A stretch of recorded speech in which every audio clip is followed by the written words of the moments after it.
in jail because people happen to be offended. We need to be able to have conversations without feeling like we're going to say something that gets us thrown in jail because people happen to be offended.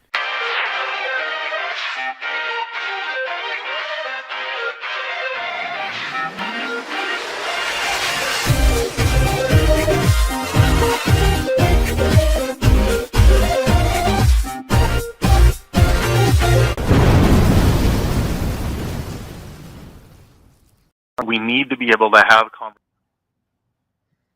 Hello, everyone. I hope the audio is coming through clearly here on Politics and Religion. I'm sure it's coming through clearly on the streams. Tonight's show is going to be pretty fun. For those who don't know, I know Tart is here, Chipmunk's here, Mediterranean is here. A bunch of people are going to be here in the chat. I am Don Don. That is John. This is Tart. And that is Thomas. And we are all a part of the Pangburn Hangout and the Pangburn universe. We're recently partnered with Politics and Religion, and we're going to be doing our streams here on Politics and Religion as well when we have special guests. And tonight's special guest is actually going to be Vosh. We're going to have Vosh being a part of our Pangburn Hangout. We have a bunch of cool things planned. John, are you excited? I am incredibly excited. I think that this will be great for the future of this show, and I also think it'll be nice to have somebody who we're not all super familiar with entered. I think we can fall into some of our own patterns, so having somebody to shake it up should be tons of fun. That would be fun. That would be fun. How about you, Tart? I know you're like chatting away somewhere in the Discord verse right now with all the people. Always, yeah. By the way, is the sound coming through on Discord? Discord is my jam, guys. By the way, how's the sound coming through on Discord? Because you're in that chat. Oh, I have myself muted and also deafened, so I cannot hear anything in the chat. Okay, that's fine. Oh, everyone's saying it's fine. Fantastic. Thomas is also down there. He's quiet. He's in the shadows, but he is a little bit. a brilliant. Let's kick the tires and light the fires. Of course. So tonight's show is going to be pretty fun. I'm surprised not enough more people are rushing into this discussion, but it's going to be a few fun things. First of all, it's a call-in show, so anyone here in the audience can actually call up and participate and talk to Vosh, talk to us, talk to whoever's here. I also want to mention that we have a few house cleaning things to talk about for tonight. First of all is that we're going to have a game show. And in that game show, I'm going to try to pull up a guest from this Discord to come and join us. And in this game show, you can win a t-shirt and also best comment and best question is going to win a $10 Audible gift card. So there's two prizes, Audible gift cards and a t-shirt. Tonight's topics are, we're going to talk about Trump's indictments, as all political shows can't stop talking about Trump's indictments. We're going to talk about Jordan Peterson's recent issue with CPO. We know we talked about it last week, but I think it'd be nice to hear Vosh talk about it and see what his takes on it. We're also going to talk about, is there such a thing as ethical consumption? Can we have ethical consumption? Is it possible in a modern economy to have ethical consumption? That is an important question to ask.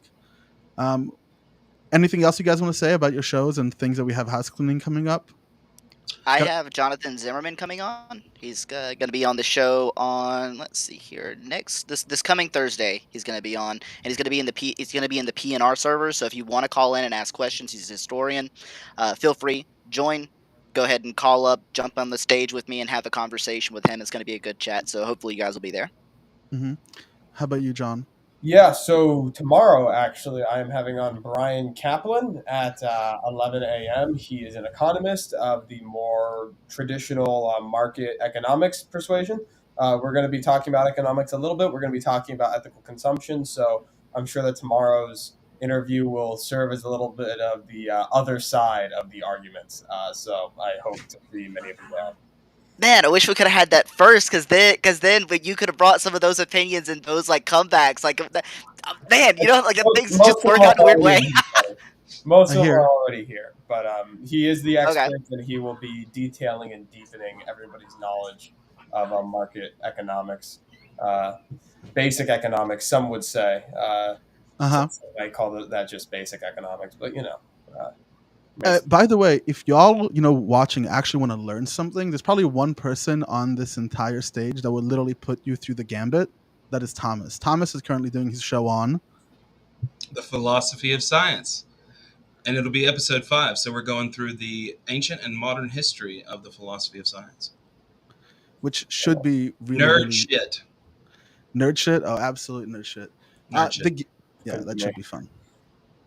So I know more people are rolling in, so I'm going to repeat myself. We are doing giveaways today, and the way the giveaways are going to work is you have to participate in the comments, and you have to participate. If you want to call in, you can call in towards the end of the show and talk to Vaush himself and the rest of us, which would be really, really fun. Oh, we have events to talk about. I forgot about this. There are events coming up. So may I real quick? Yeah, go ahead. Yeah, go ahead. Richard, on my show, September 9th, is Richard Winfield. He is a metaphysician, epistemologist, philosophy of nature, all these things. It's going to be a really good show. It'll be 5 p.m. Pacific time. Please join me for that because that's going to be excellent. For me, I completely forgot about me because I'm doing all the production in the background too. On this Tuesday. Oh yeah. Not today, not tomorrow, but the day other than tomorrow is going to have Cornell West coming on. That's going to be a fun interview because I'm going to ask him some questions that might be a little difficult to answer. So, especially for someone who's running against a party that's dealing with its own issues, and we can talk about that as well, philosophically, as well. And so the events. There's going to be 2 events announced in New York for Pangburn live events that are going to be coming up, which should be really, really fun. Should be really, really cool. I think one of them is going to be about UFOs and God, and the other one is going to be between. Who is it again? Or we're not supposed to say who it is again? I don't think we can tell you. I wish I could. I wish we could. We wish we could tell you, but we can't. It's still under lock and key, but it's going to be pretty big. It's going to be pretty big. It's going to be really, really nice. Very exciting. NYC coming up. Did you guys hear? Did any of you hear about what's happening? What's been happening at Burning Man? Yeah. Oh yeah, the rain. The rain. While we wait for Vaush to come in, absolutely. Yeah, it's not really funny, but it's a little bit funny. What's funny about it? Come on, what's funny about it, John? It's just kind of silly. There's a whole bunch of people go out in the desert and then they get rained on and it gets muddy. I don't know. It's funny. There's a little bit of irony to it. It's the middle of the desert, and that's the last thing. That's the last weather condition you would think is going to be the one that's going to shut it down. And it's like 3 or 4 months worth of rain all over, over the course of a day, and they're expecting more later tomorrow. And I'm like, what? You're like an ankle high mud now. Like it's wild. In the middle of the desert. And they kind of. I mean, I'm not super familiar with Burning Man, but from what I understand, it's basically like just modern Woodstock, right? Like is that it's a little bit more about like promiscuity and drugs debauchery. and things like that. Oh, even worse. Okay, cool. Oh, worse? What do you mean even better? Good. Isn't it better? No, how bad is it? How bad is Burning Man? I don't know anything about about Burning Man. Bottle, just cosmic. I would go to Burning Man. I've never been to Burning Man, but I've been told I should go because of my character. All right, let's go. I'll go with you. Yeah. All right, yeah. I don't want to. I'm glad I didn't go this year because they're trapped out there because the mud is so deep they can't even get out. Like you can't leave. Yeah, so I have in my mind an image of just like hundreds of people just stuck in the mud, just standing there. Exactly. That's basically it. Some people tied garbage bags on their feet and managed to walk out. But I think there's been 1 death so far, so that's not funny, and that's being investigated. That's true. Yeah, they don't know if it's due to the rain or not. Because they're out in the middle of the desert drowning in a mud pit. So it might be a while before we crack the case on that one. Well, we got to definitely take you to it. Next year, John, Burning Man. Absolutely. Write it down. I will be. You wouldn't go? You really wouldn't go to Burning Man? If someone, I would go. Okay, 1 second. If someone paid you an all-expense ticket with lodging, whatever it is you need, food for Burning Man, would you really not go? I would have to research it more. I'm being for the sake of the funnies. I'd have to research it more. I'd be open to the opportunity and I'd look into it. If it was with all of us, you'd go. Whole time. John would be blushing the entire time. There's so much. Like I've never been, but I've heard stories. I got a lot of friends that go to Burning Man. John, you're too shy. It would be great. Guys, we got our guest here with us. You stay shy. Hush! He's coming on now. Howdy. Amazing. Bring him I on. didn't mean to Hilarious. interrupt the Burning Man conversation. You all planning a No, trip? all right. No, That's John. the plan John now. said so. John said that he wasn't sure if he wanted to go to Burning Man, and I was like, "What if someone paid you an all-expense trip?" He's still not sure if he would want to I go. don't know. He Yeah, Would you agreed go? with us. I'm not sure either. It feels like an Under even like incestuous good situation. circumstances. Yeah, that feels not safe to me personally. You know, There's That's a half lot the of fun. Why? seedy You characters only live there once. too. real, so true. There are a lot of city characters there, Vaush. So, first of all, we want to thank you for coming on. Everyone here is very happy to see you. We've all seen you on YouTube. Everyone knows your name, and it's great to see you here. And we're going to talk about, I think, some fun topics tonight. Oh well, hell yeah! Yeah. So one thing that we have planned is a little fun game show. And you could actually win a T-shirt if you win the game show. You get a very special Pangburn T-shirt. Oh shit! I'm really upping yeah. my fashion arc then. Absolutely. Of course, you have to. Real. And Every day. it's based. So, should we start with the game show just to get the thing rolling and break Why the ice not? a little I bit? mean, let's have some fun. Go What ahead. the heck? Yeah, for sure. Okay, so we're gonna. But before that, what do you want to tell? What's the one thing, Vosh, that you want to tell people who don't know who you are? Oh Jesus! You gotta really distill it, I think, to get it down to that. Yeah, I'm a libertarian socialist, and I like libertarian socialism. And if either of those terms, either on their own or in juxtaposition, don't make much sense to you, then that means you should watch my videos. Oh, Oh no. Did we It'll lose work. Don? No. We lost Oh my Don. We lost our captain. No. Fail. No, Oh, that's captain, okay. my captain. Everyone get up on your Wha- desk so when he comes back. Yes, While he's gone, just real quick, John. I'm sorry to interrupt you there. No. Ask. I think. I know Yeah, what Vosh. I've actually done studying with studies on libertarian socialism here recently, and I kind of like it. So, is there anything like specific that you can tell me so I can learn more about it? Oh, well, apart from it being generally based in red-pilled, libertarianism was originally a socialist term. It was a socialist ideology that was kind of co-opted by free market economists back in the 20th century, Americans mostly, the bastards. It's when Marx wrote about what his goals were for social change that was oriented mostly around freedom. I think the two ideas work pretty well in tandem. Yeah.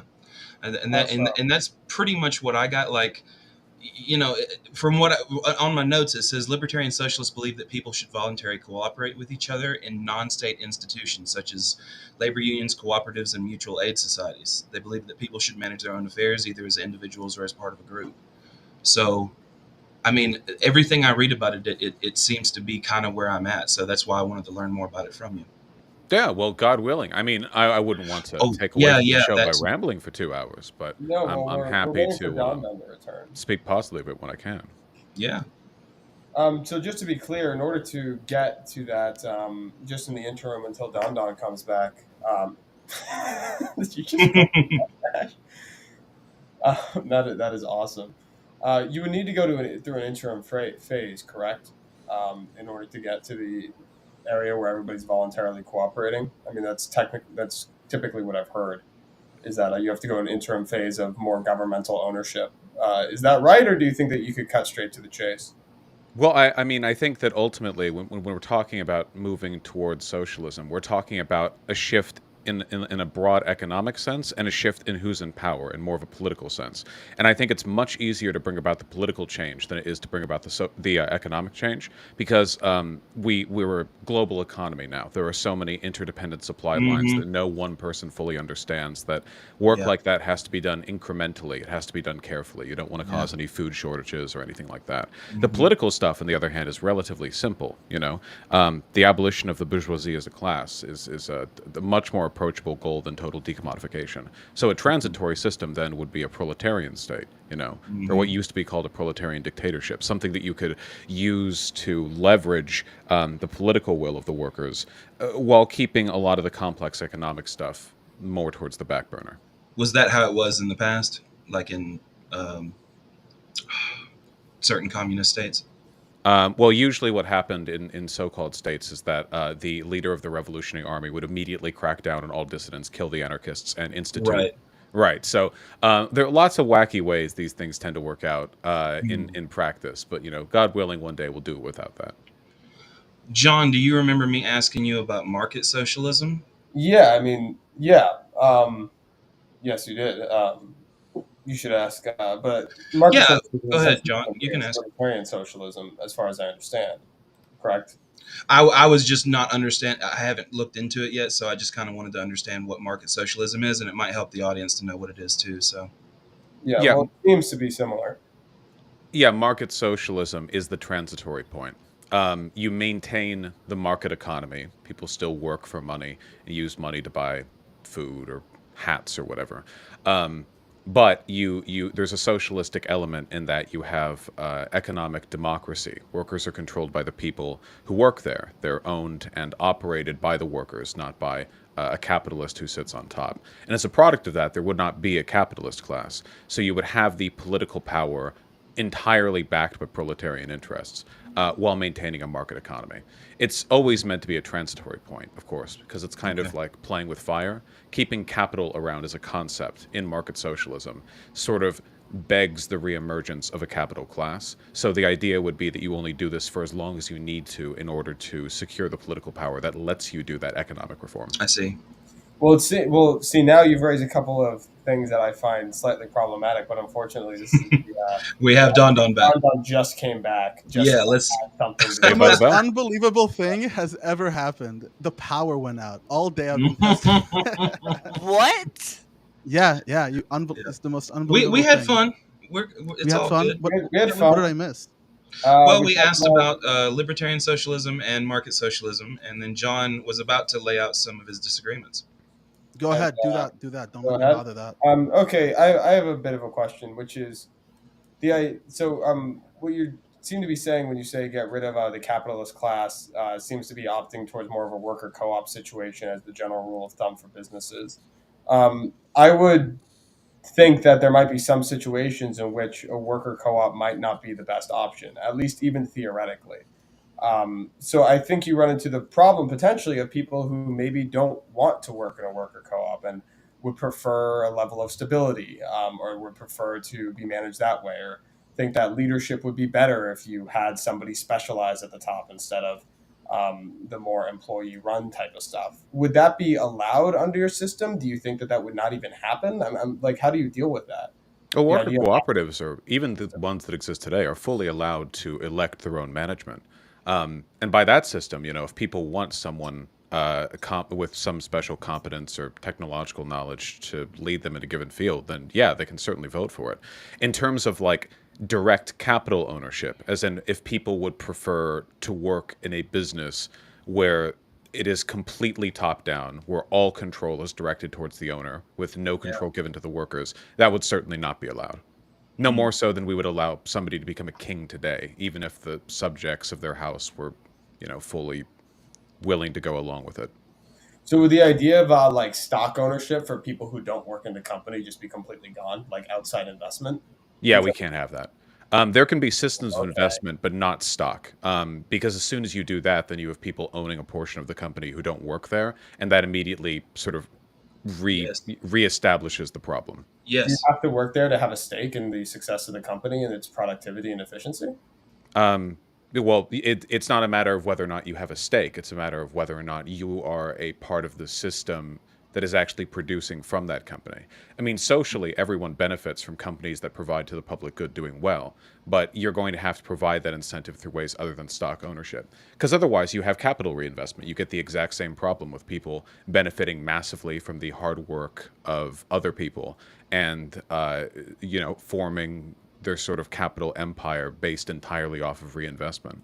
I mean, I'm not super sure that that's a problem. I'd be curious. I don't want it to go all day about Well, this. that's capitalism. That's okay. That's the whole Right. system. Right. Well, I mean, if you haven't been able to tell, I'm somewhat partial to the system because, well, obviously, people who outside buy stock aren't working as hard in terms of labor. They're still contributing an awful lot of value, probably more value than even the hardest working individual employee. Yeah, Why? but then they take that value back because that's the whole point of the stock ownership. They're not giving away something for nothing. In exchange for the investment money, they expect returns on their investment. Ultimately, the whole point of investment is to make more money, not to give. I'm okay with investment projects that have no expectation of return. If you're really invested in the success of a business, give it money. Sure, Oh, but yes. I agree with that. either way you generate. Here's a problem though that I see. There's like 2 or 3 problems here. Is the motive doesn't matter because either way you're getting investment. Two, I think the desire to have a money or profit kickback actually makes you more selective with your investments. Instead of just placing it where like you feel like you might feel good, you place your money on companies that you think will actually succeed, which means those are the companies that are actually going to be productive and contribute to the public good. Well, you're likely to invest in what you think will make you money. And as we have Mhm. the system now, we have shareholders who elect CEOs, and CEOs are legally obligated to do what is in the good of the shareholder. And what Yeah. this means is that a lot of these companies get hollowed out for short-term investor profits. The CEOs get a golden parachute and they sell it and it's on the way. Every year we see more closures of existing firms because, as it Yeah. turns out, the needs of the capital owning class and the needs of the public at large are totally separate from each other.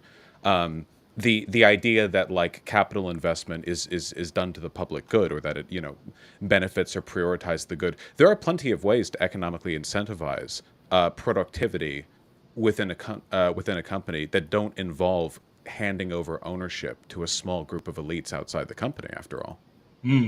Don, I saw you Well, shaking I'm your head. curious what ways that might be, but we might have to continue that conversation a bit later. Well, if it's a good functional business, people should shop there and give it money, should they not? Well, of course they should, but the decisions made at the top of the business are best made by people with a awful lot of stake, is all my point. And to Hmm. your point of investing without potential for profit kickback, that seems to be a little bit of a rosier view of human nature than I take about people who are willing to invest money in companies. I Why don't not think do grants? that much investment without them asking, well, what's in it for me? But we Uh, have grant systems. Canada's government gives grants to artistic projects they think might be worthwhile and benefit the public good. Like Hmm. Cuphead was funded through it, for example. If Hmm. we had a lot of money being kicked back through local, state, and national governments, a sort of grant application system for people who need capital to finance their startups but don't have it in their so, pocket seems like it'd be a good way to sort of direct public wealth towards public good. So I can actually compromise with you there. On the local level, I can actually see a real argument for grants. My concern is that the more nationalized you get, the less stake that the government has in it, right? Because as much as the motive of people who invest privately in the stock market can be, just for self gain, I find that in many cases, the government, because it's not their money, because they're using taxpayer money, they tend to not have much of a stake in what they're investing in beyond, ooh, that sounds nice, or ooh, this will make me politically popular, without driving into the hard numbers of if this business will be successful, which is something that investors who are looking for a profit kickback have to look into. But And also, politicians aren't allowed. I don't really believe in the wisdom or the prudence of the government in many Well, cases. we're And not talking about the wisdom of government. I mean, you don't want to put you much kind faith. of are if you're talking Oh, about grants of picking the right, good companies to invest in. You're kind of trusting them a little bit. well, I mean, trusting investors has not historically been a very wise decision when it comes to nationwide economic management, for one. And for two, these grants aren't given by politicians. They're handed out by committees that you apply to. They wouldn't be handed out for woke points or for the benefit of somebody's campaign. It would just be something you could apply to, simple, ordinary, bureaucratic. I don't want there to be a system where people can sort of slingshot themselves into rags or riches situations where Mm. corporations can either go like multinational, multi-trillion dollar, whatever, or not. The business should be local. It should be ordinary. The business should be something that serves the local and public good.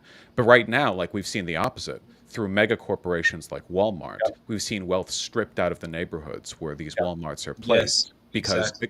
and it's down to a difference in material interests.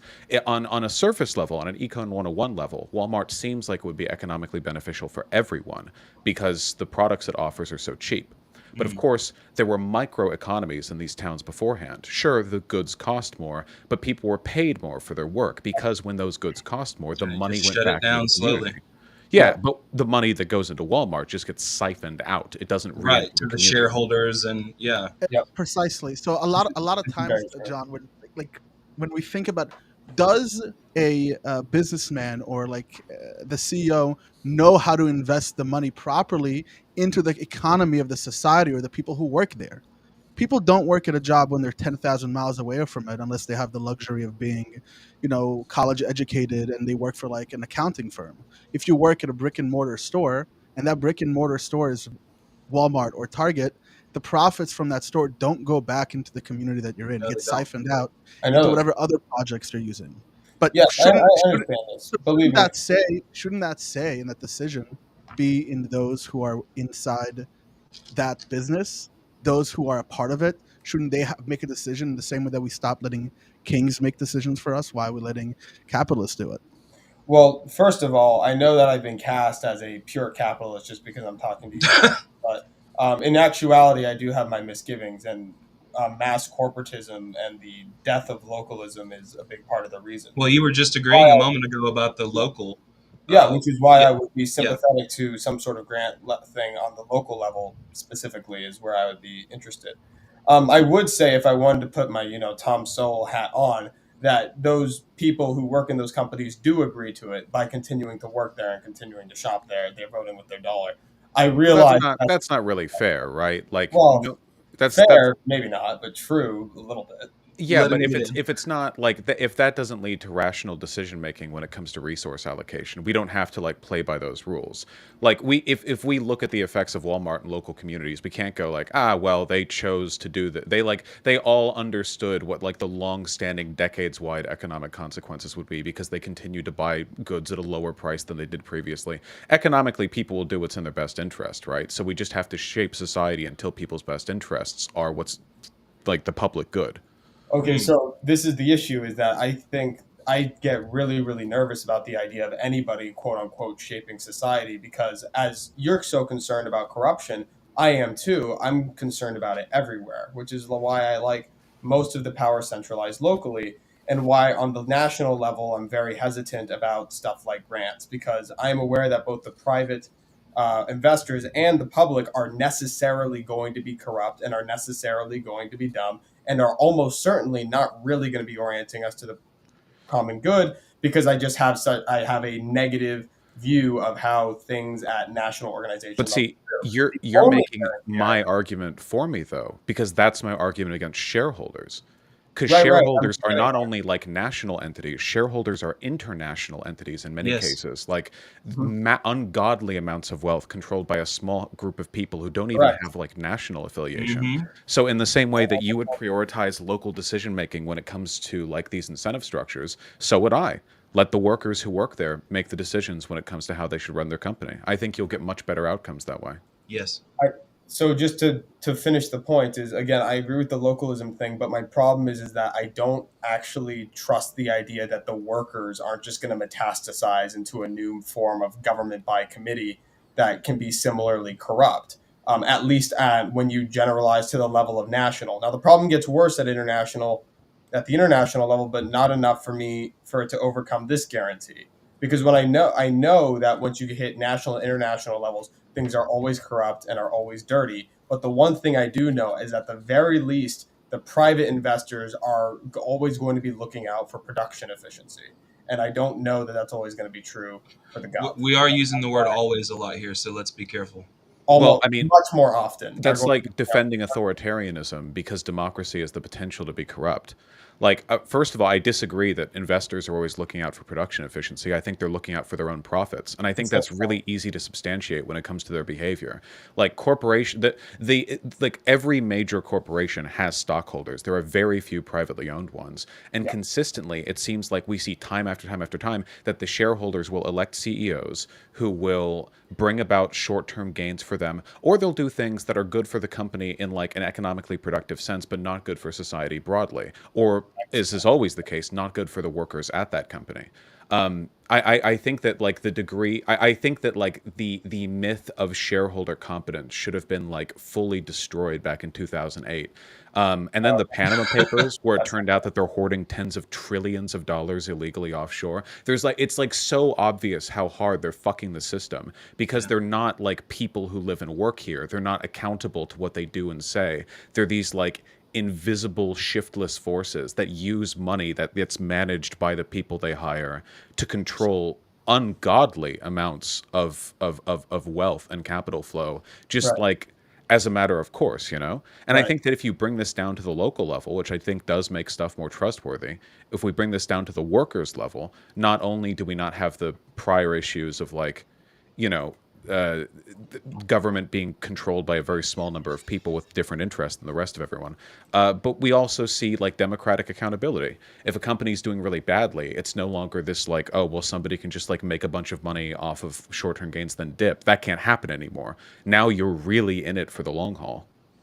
Yeah, so I would say that a lot of last point here, and I'm not gonna push too much, is that a lot of your issues are things that I would have some policy ideas of how to prevent. I think there's a little bit of protectionism that might be in order. If you want to regulate the stock market in some way to prevent like buys and sells happening too quickly, I'd be open to that.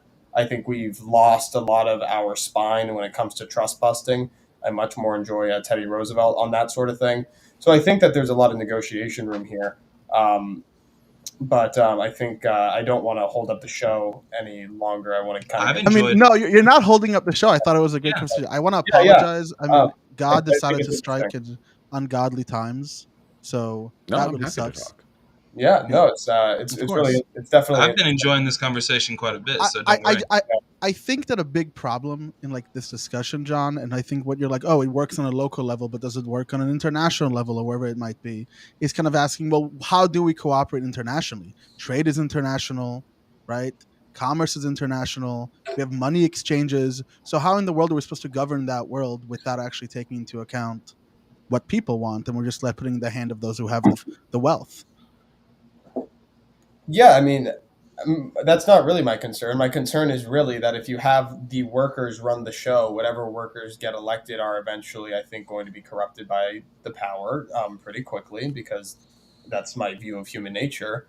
And will and the government, if they're doing the sponsorships, they won't have a personal profit stake, so they will make even less informed decisions. Well, wait, at the national level. I have a question about that on both. Yeah. Because the government already awards grants to a whole bunch of like research-oriented stuff, and a bunch of the Yes. products that are made by private companies are based on public research. So it seems like there's a precedent for intelligent grant writing on This a is government true. level, at least at some point. But Yeah. also, what you've said Also about worker corruption, like you said, like, well, if a worker gets elected, they become corrupt. Well, then why aren't the shareholders corrupt? Because the shareholders, well, then I don't know how that's a point. Yeah. No, Because that's my if a point. Is that shareholder, everyone? No, if a my point is that shareholder is everyone's corrupt, like nothing can stop them. Like they're totally and completely unbound. They have the money to do anything they want. But if an elected worker representative is corrupt, it's a pretty simple matter to replace them. And if they don't get replaced, then We yeah, say democracy that, is a and problem. yet we don't kick our corrupt politicians out of office, especially not on the national level. Would it be better if they were kings? I mean, I feel like there No, is at but least some degree of voter susceptibility to your yeah, politicians. I mean, I think that we might be just be coming from fundamentally different places here, because I don't think the metaphor of treating the economy like a system of government that could be kingly or democratic is really the way that I look at it. I think everyone's corrupt, but I think at least the shareholders, unlike the government, are interested in getting their profit back, which means they're actually interested in the company's productivity and success in most cases. Sometimes they pump and dump, and I would be totally cool with regulations to prevent that sort of thing. Why wouldn't elected workers have that same interest though? Not why wouldn't they have the same interest to get their profit back? Like why wouldn't they have the interest to run the company well? If the company doesn't do well, they make less money. Even if they're corrupt, wouldn't they also be monetarily I thought incentivized? well, on the local level, sure. I thought we weren't talking about worker co-ops. We were talking about grant allocations. Well, with grant, we know that government grant allocations can be for the public good because we see it Sometimes, happen when it comes to but like research. subsidies also suck. Like part of the I'm from Well, not California. subsidies, just grant allocations. Like if you think you have a promising business idea in downtown and there's like a space that's open, you can like submit a bid and say, well, what do I want to do with this space? Well, I would turn this into a barcade, and here's some like concept designs that I have for the floor plan, and then you could make a case for it, like at a town meeting or something. Let the public decide. You know, why should the public have to suffer the opening of a business no one cares for? Right. At a town, sure, because I think that at that level, the Well, politics. then John? But how do you then scale that to the fact that economies are not just localized to your town? They're not. You're I don't almost ignoring want the to fact scale. that you That's the don't point. want economies to scale outside of a local area. No, I don't want this idea of governmental grant approval to generally scale in all things out to the national level. Is it because government is icky or something? Like I'm not following. I mean, kind of a little bit. You can put Well, it that John, way. you did say that quote unquote everyone is corrupt. Correct. It's Ooh, true. that's a You rough have to one. make that assumption anyway. Well, I think I worry about that because I feel like like everyone is corrupt is kind of a giant cope. Because in reality, like history is full of examples of organizations and people who have been noble or ignoble, people who have been competent or incompetent, people who have been truthful and not. And it Yeah. seems like more often than not, it doesn't just because like saying, well, everyone's corrupt is kind of like a person defending capitalism and saying, well, everyone is greedy. That's not true. If you look anthropologically, humans rose to the top of our planet because of our cooperative abilities. And That's right. we try to rationalize like why things are. I think things are the way they are because of material interest. I think that for all of human history, it's been very easy to accumulate power and wealth in a small centralized hierarchy. And as time has gone on, we've tried to push back against that. Like we have liberalism, we have the concept of democracy, and we found that like because I feel like if you like went back 1,000 years ago and you had like a bunch of peasants talking, they'd be like, "Wow, our king is like a drunken, incestuous, murderous lunatic who like slaughters people who True. disagree." And then they're like, "Oh, everyone's like that. If you were king, you'd do the same." They're like, "Mm-mm," and it's like, well, no, actually, that's not true.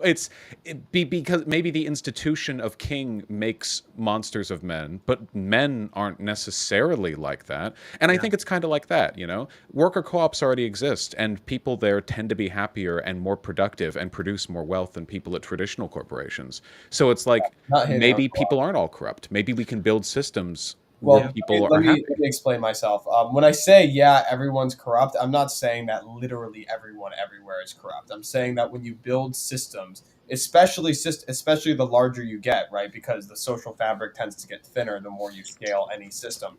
Um, you should make the underlying assumption that everybody is self-interested and corrupt.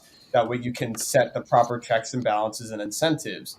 So that's just naturally how a hierarchy But I, works. I'm like, I don't think I think human beings are pro-social, yeah, but I also think that we're not angels or demons, and we definitely have a worse side of our nature that we always have to be aware of, and we can't happy talk our way out of it, especially not on the national level. And I'm not saying that you're saying that, but that's what I Well, mean when I say well, yeah. so I think that like while you're saying yeah, we have systems and these systems be corrupted, but what we can do is not be like, wow, this is having issues. Fuck it, I don't want it. It sucks. As opposed to saying, well, we have these systems, so how do we manage them? How do we create them? How do we make sure that voters are enfranchised? We make sure the voters are educated. Make sure that the workers have a stake. We make sure that anyone who's a part of it can actually participate in a way that doesn't lend towards corruption. We can work that out as long as we understand that we need governance instead of just being ill governance icky. Let's stop doing that. Right? It's like I my don't know if roof we is can leaky. I don't get assume. rid of my roof. I just Yeah, say I need a bigger roof, and I got to figure out how to give it the support that it needs to stop me from getting, weathered or whatever it might assuming be. corruption from the start in any system, I don't know if that's a good way to go about it. But I understand that like current hierarchies probably do breed narcissists or narcissistic tendencies in people. You know what I mean? But does that mean that any hierarchy that's going to ever happen is going to be corrupt by its very nature just because of the people? I don't know. I think yes, generally. Okay. I well, I think that human beings are inherently susceptible to corruption, and I think that I think you should take that into account when you're building systems. And I Well, think do you think democracy is institutionally preferable to like monarchy or authoritarianism? yeah, probably. Hmm. Probably. Yeah, I mean, I've had recent internal doubts about this. I'd say that I still think I have always thought, and I will always think that the government needs to be accountable to its people. Exactly how that happens, I've had some thoughts on it. I've reached a transition point. I'm not sure what I believe But in the what mechanism could you use to hold the government to account outside of democracy? I mean, I think that I don't know. This is why I find myself not super happy with democracy, but I also find myself at a lack of other options. Great quote: "Democracy is the worst system of government except for all the other ones." Hmm. I mean, I think representative republics, which really moderate democracy, making sure it's constitutionally bounded, so you don't have mob rule and stuff like that's all very good. But we already have preventions against mob. I know that. Again, I'm just telling you. I'm not saying it makes the most sense. No, I understand. I think it's just I mean, I agree with like government accountability being a necessary prior. I think the issue, like the socialist answer to this would be that the problem is with bourgeois democracy.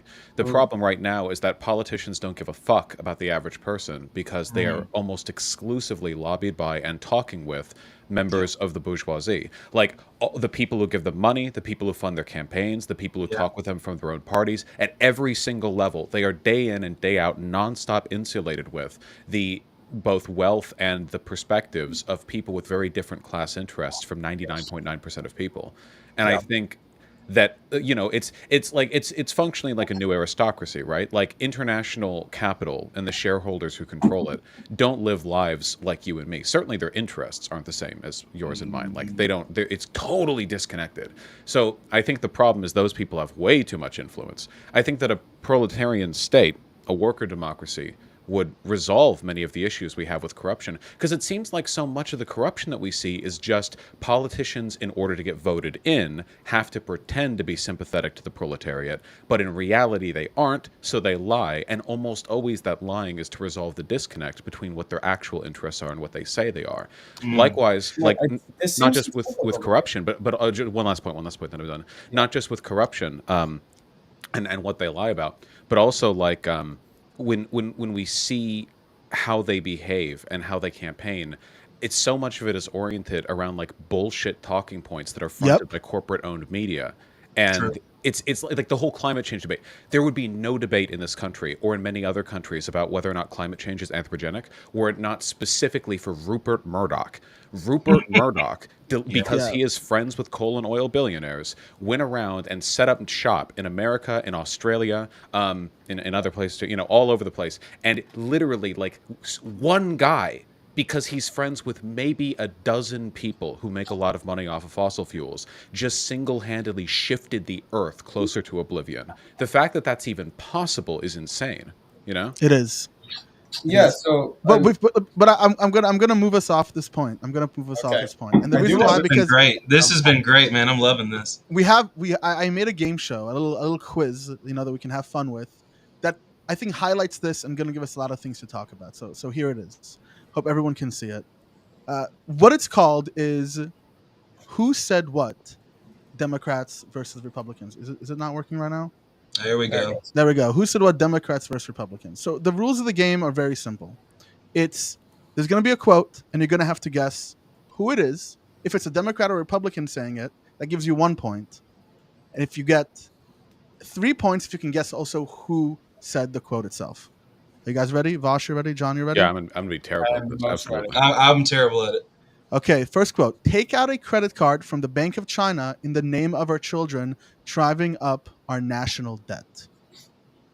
Take out a credit card from the Bank of China in the name of our children, driving up our national debt. Oh, this could be anybody. Yeah, that could be either. I feel like it's 60-40 R, but I'm gonna say Democrat. Okay, Vosh is going Democrat. John, who are you saying? I'll say Republican. Are you gonna guess which politician? Because that's gonna be extra points. Yeah, I'll let's say John McCain. McCain. Tart, what do you guess? Just because of the language is old timey. I'm gonna go Republican, but I don't have a guess as far as who. I don't know. Thomas? Just for the hell of it, I'll say Democrat, and it's I can't even remember Bernie Sanders. Bernie Sanders. Gosh, do you have a guess on which politician? No, I have no idea, and I'm being contrarian by saying Democrat. I feel like for Republican would say something more oppositional. They would use like aggressive language. So maybe. It could be either, but I'm going to stick with Democrat. Well, that's why I went with McCain, because he's kind of the more genteel brand. Did Tart give his Yeah. guess? Yeah, Tart said Republican. Okay, reveal. Let's see. Reveal. The suspense. What's it doing? Oh, come on. Got a credit card from the Bank of China Yes. In the name of our man. children, driving up our national debt from $5 trillion. I knew it was a neocon. Obama talking about fiscal responsibility. Of course. Doesn't get any funnier than that. Doesn't get any fun. Let's do the I should next just one. guess the opposite of what my instincts say, and I'll probably be right more often. The next one is we could have a sitting president under felony indictment and would ultimately be a criminal trial. It would grind government to a halt. We need a government that can work and work well for the American people. Who said this? I know this. It's a Republican. It's Trump. Okay, John said it's Trump. That's my I'm call. actually going to say R, and I'm going to say Chris Christie. Okay. Ooh, that's a good call. I'm gonna trust John. If he said if he had it that quick, I'm going with John. It's Trump. It's the pattern recognition. It sounds like him to me. Although What? Oh, come on. That's not a good reason. yeah, well, I feel like he's talking about Hillary. No, wait. Actually, Vosh might be right. We'll see. Vosh might be right. Actually, Maybe. we'll Maybe. see. We'll go with the instincts. Okay, let's see who it is.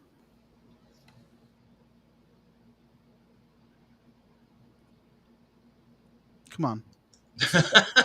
No, it's good. Why is this the laggiest thing I've ever experienced in My the fingers entire... There we go. It's moving.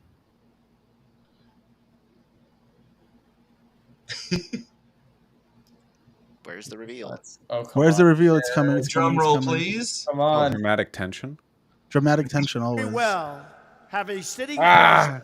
president. Who said And Trump? ultimately, I did. John. Right. John. Right. John. So John's John got it. has 4 points. it John, would no, you have 3 grind points. government Vosh has 1 point. to a Bart has halt. 1 point. We need a government that can work for the American people. I've done enough Trump impressions. I recognize the cadence. It's beautiful. I see. Chris Christie was a really good guess, though. That's you. Yeah, that was a good guess. That's how Yeah, I didn't even think of the Hillary angle at first. That's a good Yeah. one, though. Yeah. Well, I knew Don's like trying to do the reverse psych, and since Trump is in trouble right now, I'm like, okay, it's probably an R. It'd be funnier if it's Trump. So you know. Okay, the next quote is open borders. That's a Koch brothers proposal. It would make everybody. And why did it go away? Come on. What You is make everyone in happening? America poor. You do away with the notion of a nation state. Yes, that's what it said. Okay, I'm hard locking in D and Bernie. D and Bernie. Okay. Because That's what I say. because only a Democrat would mention the Koch brothers, and there are very, very few protections. Oh no! No, what is going on with this whole? McConnell. Oh well, I got it wrong. I got it wrong. No, Just in time to get it wrong. no. You didn't get anything wrong. It's just something in the back scrubbed it forward like a million pages. Oh, Okay. Answers. I was thinking that's a remarkable thing for McConnell to say. My goodness. Yeah, that would have been really weird. Like wow, Yeah. Yes, the Trump clip. I'm gonna go with Bernie as well. I agree. I thought it was a D for mentioning the Koch brothers, and Bernie's like the lefty who I'm aware of who's like famous for like actually caring about nationalism like a little bit. So that would be my guess as well. Yeah, his protectionist tendencies are like the one bad thing about him, and he mostly dropped it after 2020. I'm so schizophrenic about protectionism; it's unreal. I have like the libertarian side of my brain and like the populist side of my brain. Well, you're right. You guys are right. It is Bernie. It is Bernie. It's gonna pull up. It's yeah. gonna pull up. It was We all 100%. 3 points. 3 points for Points Bausch. for everybody. Open borders. Borders. That's a Koch brothers proposal. I mean, that's a right-wing proposal, which says essentially there is no United States. But That it can- would make a excuse lot me, of global poor richer, wouldn't it? and it'd make everybody in America poor. Then you're doing away with the concept of a nation state. Real. Next question. Bernie being correct about something. We don't have enough police officers, and we are going to debate for the next 3 weeks, I'm told, gay marriage, a flag amendment, and God only knows what else. Look, marriage is between a man and a woman, and states must respect that. Mitt Romney. I'm gonna go with Democrat. It sounds like something maybe Hillary Clinton may have said, or even Obama back in like pre-2013. Which name? I think this is I'm gonna either go. Obama I'm gonna or go with Biden. Obama. Yeah. Obama. You got to choose one though, Vosh. Yeah, okay, I'm going to say Obama as well, because Biden was always better on this than Obama was. I'm gonna. It's amazing you think that this one is bad. That's awesome. Yeah, I think it's D Obama. I agree. It's the Obama. Yeah, Okay. that's what I've been thinking. We don't have enough police officers, and we're going to Biden. debate the next 3 No! weeks. I had it. I'm Biden. told. We should have Gay known. marriage, I messed Bosh up. flag My bad. amendment, and God only knows what else. Look, marriage is between a man and a woman, and states must respect that. Last question number 5. Let's go. So right now, let's just figure out Biden the wouldn't points. join Femboy. Does Biden actually like believe anything? Eh. Just I don't know. I don't know. Whatever. You talking about how many times he's changed his views? Oh my God, it's unbelievable. So right now the race is between John and Vosh. I think Vosh, you have 5 points at this moment because you I think guessed so. Bernie and you guessed 2, and John, you also have 5 points. Beautiful. You guessed so it's 5. So it's tie game. Let's see who wins this. I think I Thomas voted might have a Bernie. chance to. You voted Bernie. You did. I did when it came Oh, out. so you're at 3 points. You're at 3 points. All right, go How ahead. about I'm you, just Tart? I'm You delayed. could have a comeback. Can I might. come back? Whatever he does, he accuses everyone else of doing. The man cannot tell the truth, but he combines it with being a narcissist. A narcissist at a level I don't think this country has ever seen. Okay, so the person is talking about Trump, but I don't know who's Correct. saying it. Jamie Raskin. Is it? It has to be an actual politician, right? Yes. Okay, because my first instinct is Bill Maher, but I think I'm going to go D, Hillary Clinton. Although maybe that's too easy. I feel like it might be one of the Republicans who ran against him in the 2016 primary. Fuck. That's I'm gonna go for a dark horse candidate. I'm gonna say Ted Cruz. Okay. Ooh, Ted Cruz. That's a strong Interesting. one. Ted Cruz. I'm going to punch the air. Tart? I felt like it was like somebody from the January 6th committee. Go ahead. Tart. I don't know. I'm gonna say liberal, but I don't know who. So no idea. Okay. Oh, come on. No, Ted Cruz. Whatever he does, he Oh, accuses man. everyone else. Ted Cruz. The man cannot tell the truth, but he combines it with being a narcissist. A narcissist at a level I don't think this country's ever seen. Let's fucking go. Oh, Let's go. man. Good job. Bosh good in the job. lead. Who did you say was John? At 8. I'm still at 5. Yeah, I thought I remember Ted Cruz being like very like the alligator will eat me last type of strategy. Yeah, but he was really mad when Vosh told him that his dad was the Zodiac killer. Yeah, he got really When upset. Trump told, not Vosh. When No, Trump, he got when I Vosh he did got tell him really that his mad dad was the Zodiac killer. Yeah, he was very mad about that. Okay. Next quote is, "It's not conscionable to tell young people who came here as children that they have to go back to a country they don't know." I'm gonna say Democrat, maybe. Well, this is in reference to DACA. DACA, yeah. So Yeah. I mean, this has to be Obama. Obama. Okay, Vosh is going Obama. John? So strategically, I should just guess whatever about. No, should just guess whatever he guesses, so I don't fall further behind. I have no idea. I have no. Then you can't win. I'm gonna trust the gut. I'm gonna go. Somebody else guessed before me. I gotta think about this more. I have no idea. I'll guess Biden. Why not? Not Yeah, winning. Biden already came up. Are there repeats on this list? Yeah. No. Yeah, I do think Obama's the best guess. I'm trying to think of like an old genteel Republican who might say that, but I don't think. We're thinking of who would say unconscionable or conscionable, right? Like only a few politicians would, only the fancy pants ones. So we have to think. Like part of me wants to say Romney, but he ran against Obama, so it's hard for me to believe that he said that. So I'm gonna go. Well, Obama. you gotta lock it in because it's. No, I know. I've locked it in at Obama. Yeah. You locked it in Obama. Yeah. Bosh, who did you say it was? Obama as well. Yeah. Okay. It is not conscionable. Damn it, McCain. To tell young people who came here as children that they have to go back to a country that they don't know.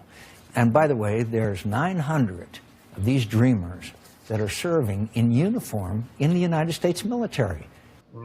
Mr. McCain, welcome to the resistance. I forgot about his positions on this. I was right for genteel R, but it's sadness. It's okay. Next one. Still a There's point. no question that President Trump is practically and morally responsible for provoking the events of the day. There's no question about it. This was really recent. Liz Cheney? I have no idea.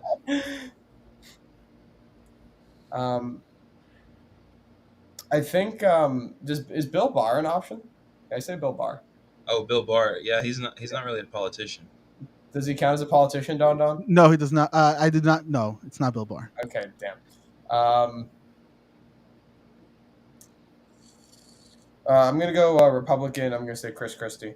Okay, Republican Chris Christie. I already made a mistake on Christie, so I'm gonna say McConnell. Part. Hedging my bets, I'm gonna go with McConnell. Vosh has been right too many times.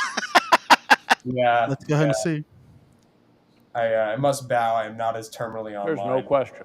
Yes.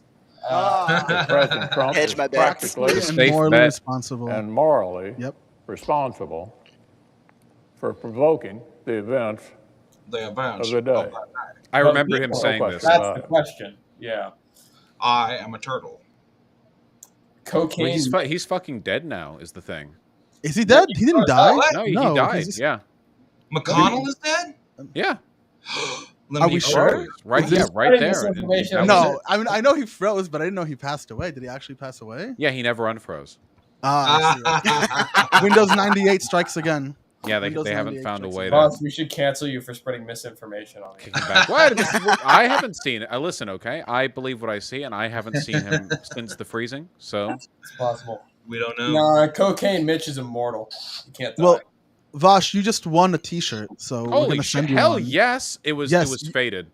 It was faded. I'll give you my PO box info. Yeah, for sure. Yeah, send us our PO box. Absolutely. But I think this highlights. I try to pick specific examples that show about how just in the past 8 to 10 years, such massive leaps have changed in the way in which specific politicians talk about their rivals or even the things that they care about.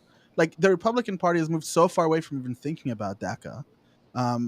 Democrats are completely for gay marriage, and they don't even talk about this idea of like being in debt to China. A lot of it comes out of, so we talk about them being greedy or they're being corrupt. What do you think that this is happening, Vosh? Other than just money. Why do I think they're greedy and corrupt? Other than just greed and corruption, like they are also getting elected on these talking points. How is it happening that within the span of 8 years, a population is unable to recognize that these politicians are full of shit? Well, I mean, discounting the fact that people are capable of changing their minds on stuff, I think that, like, most people have a pretty Machiavellian attitude when it comes to the perspectives of the politicians they vote for. Personally, I don't give a shit whether or not Joe Biden, like, actually personally cares about gay people. I only care if that's going to be, like, a part of his political bloc. I think most people understand that politicians are mostly in it to rep, like, personal and party interests, and the positions they take tend to be, if not insincere, at the very least, like taking second billing. So I think it's not so much a matter of corruption. I think a lot of it is just, you know, like I said before, responsiveness to bourgeois interests. A lot of the stuff politicians do doesn't really make sense from our perspective. Like, for instance, Joe Biden acknowledges the existence and threat of climate change, but then signs off 1 billion fracking, permission, like slips or whatever, and that doesn't make much sense. And then you realize, like, okay, well, why did that happen? Well, a lot of this happened because of the Ukraine war. Like, it's been ramping up lately, and we're trying to foster like energy independence because we've been reliant on Russia and the Saudis, and for like increasingly severe geopolitical reasons, we can't keep doing that. And then it's like, well, it's not good, but there's a reason for it, you know. But what are those interests? I think for a lot of the politicians, the interests really are as obviously evil as their pals with the wealthy people, and the wealthy people want different shit. And then sometimes it's a bit more complicated. For instance, with the gay stuff, like Joe Biden switching his mind, I don't really know if he personally has changed his mind. My personal guess is that Joe Biden is like one of those keep it to yourself, do it in the bedroom, kind of like mildly problematic religious homophobe types. Yeah, and he's in his mid-80s. Yeah, he's in his he's ancient, you know. And my guess is that he's not, like, he was asked like how many genders are there, and he's like smiles at least 3. I don't think he cares that much. I think he recognizes that it's like a big culture war thing right now, but I don't think it's like an animating force with him. So he'll just adopt whatever position is most politically beneficial. A bit of superficiality and like people pleasing kind of thing, right? That's fine for me. Like, as speaking as like a gay person or whatever, I do not. Yeah, me too. Care if he likes gay people. I'm totally fine with him being like kind of cavalier and indifferent as long as he's there on the public issues. I don't need him to be like some kind of crazy far left queer I agree ally. with you on that. Yeah. It's just about what he can do. Yeah, because I'm gay and I don't care if he's terribly interested in my, you know, in what my moral values are and everything. But as long as well, it just depends. I'm not going to make any statements on Joe Biden. Wait, how many gay or bi people do we have on the stage? Because I'm gay too. All of them. That's a lot of gay people. John, are you the only straight one at this point? I'm straight. I'm not gay. Yeah, John's the only. Too bad. Yeah. Too bad, Don Don. Yeah, tough titties. Man. Tough titties.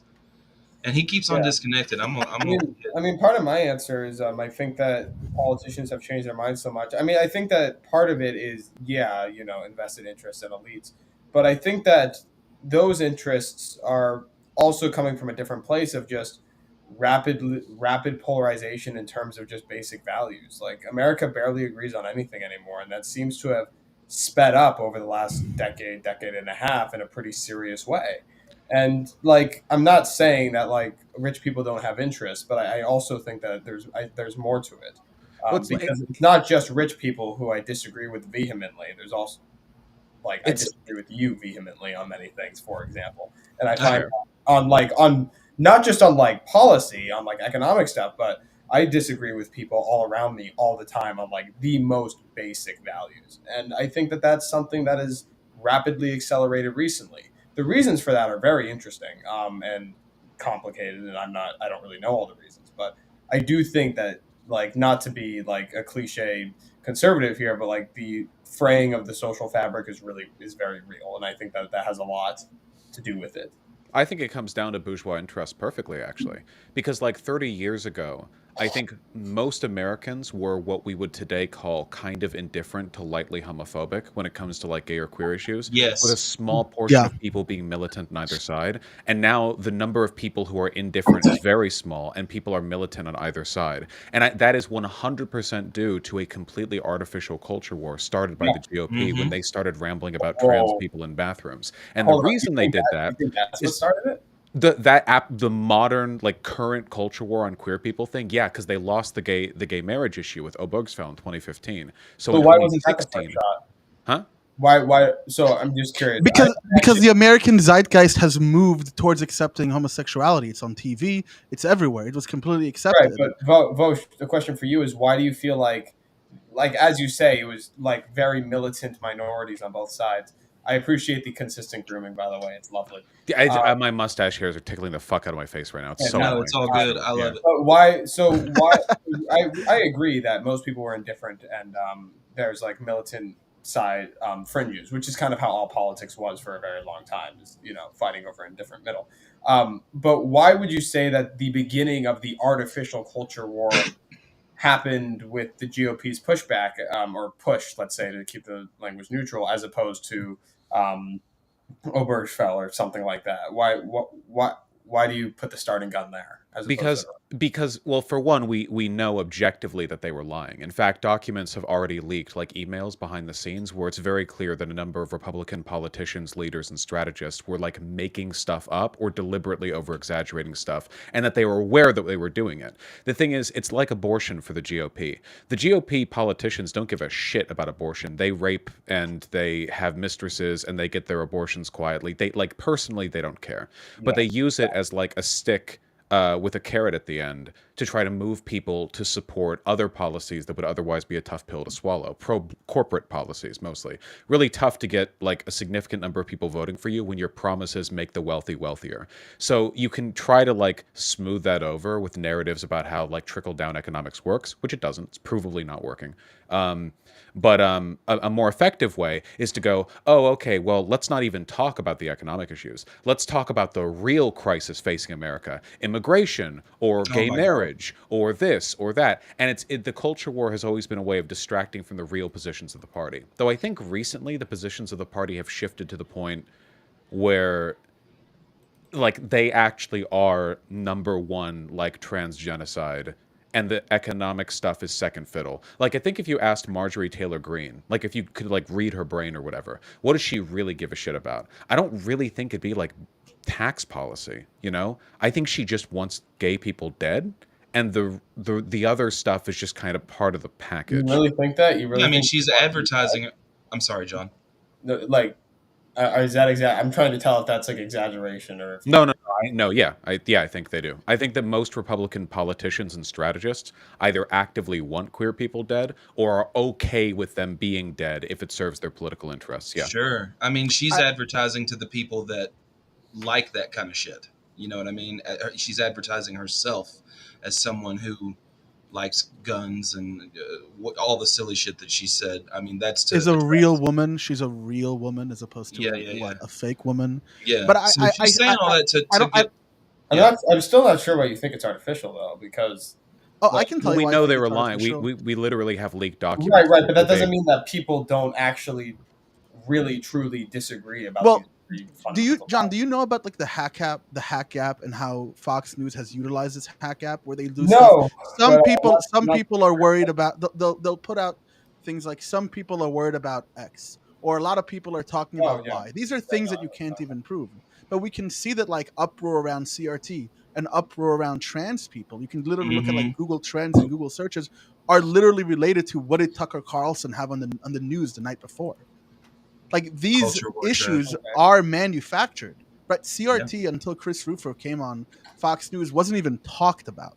It wasn't even in like the zeitgeist CRT of thing anyone. was so transparent. Yeah, it was like the greatest threat to America. But then they realized they got like more consistent pull if they just focused on the like trans teachers are grooming your kids. So they completely backed off the CRT. Like the spike on Google Trends. It's literally like it's like a needle shooting upwards. Yeah. Kind of looks like the GameStop stock market thing. It just looks like it's the same. Yeah, they shorted critical race theory. Exactly. Some people made big money on that. I'm not sure that selective media coverage necessarily makes the underlying reality not there. Like I'm not sure. There is no underlying reality. They made it up. The CRT thing was fake. Right. So you'd have to demonstrate that to me. But I mean, just like litter boxes in schools was fake, or just like teachers giving your kids like gender affirming care without parents' permission. Like that never happens. Really? You think that's fake? Yes, I'm almost sure that's fake. I literally went to a school where the policy was that you don't tell the parents. Like that. That's fine. Yeah, teachers aren't obligated to tell parents everything. Right. Okay. So now that's my question, because I would say that's not gender affirming care. That half of the parents in the country think that's incredibly bad. Like that's not artificial. Yeah, just because parents want to have authoritarian control over their children's life doesn't mean that the school has to agree to it.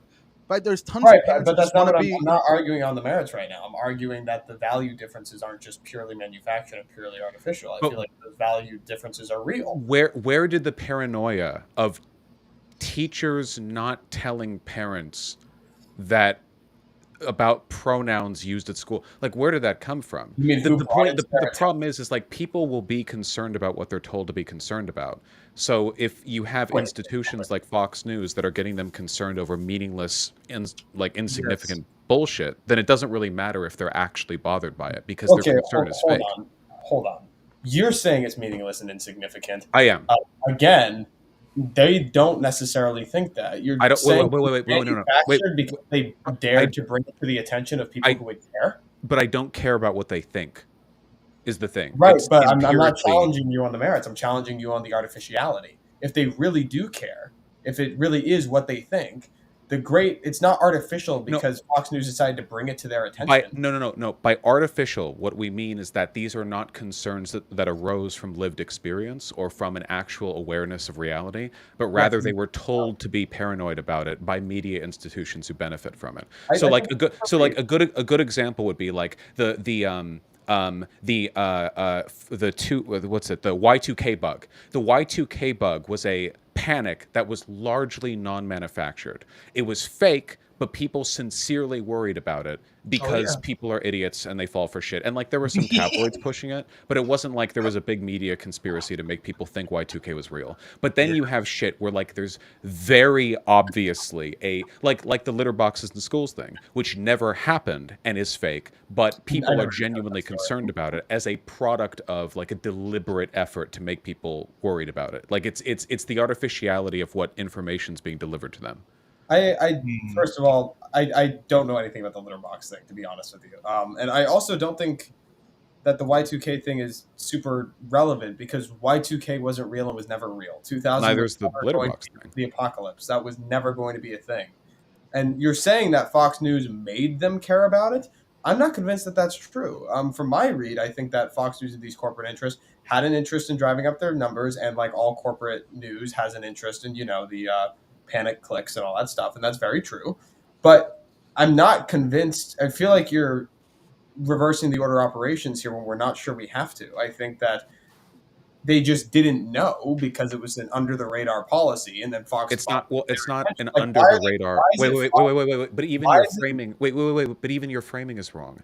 It wasn't an under the radar policy. There is nothing that obligates a teacher to tell parents everything a student says to them at school. Like even your framing there, like under the table policy. It's not like a secret that was kept. This has been the case for the history of all education. You could go back to like 1723, and back then it also still was not the policy for teachers to tell the parents everything that was said. But only now are we in a cultural context where this particular result of that policy could have this effect. And most It's not even a policy. It's just it's the absence of a policy. You know what I'm saying.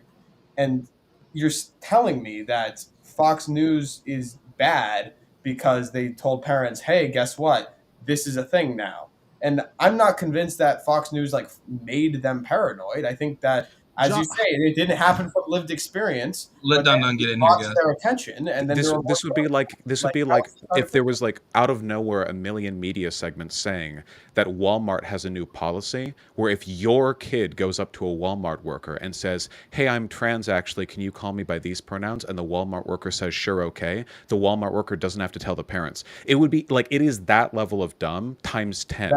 And then everyone is like, "Oh my God, why does Walmart have this policy that allows them to trans your children?" Like this is like fear mongering hysteria is the problem. Like this doesn't track onto reality at all. We can look at like just numbers. Last year, how many children received like any type of surgery for gender affirming care? And kids is people under the age of 18, right? How many of that? It was like 253 from the last thing I saw. Yeah. And this is already after Fox News made it like a national issue. These numbers are so insignificant that if it wasn't for the hyperfixation of media, you would expect it to not even be within the purview of the people watching or even the purview of the voters. In the same way that critical race theory wasn't an organically emerging issues that parents cared about the fact that their kids are learning that slavery was bad and didn't have benefits in school, that they got an uproar and like they elected politicians who cared about it. It's the same type of maneuver. The same type of political maneuver. I don't see why that seems I guess so what I would far-fetched. ask, or I would just ask, because we can distill this, right, by analogizing it. It's a fact that immigrants commit less crime than native citizens on average.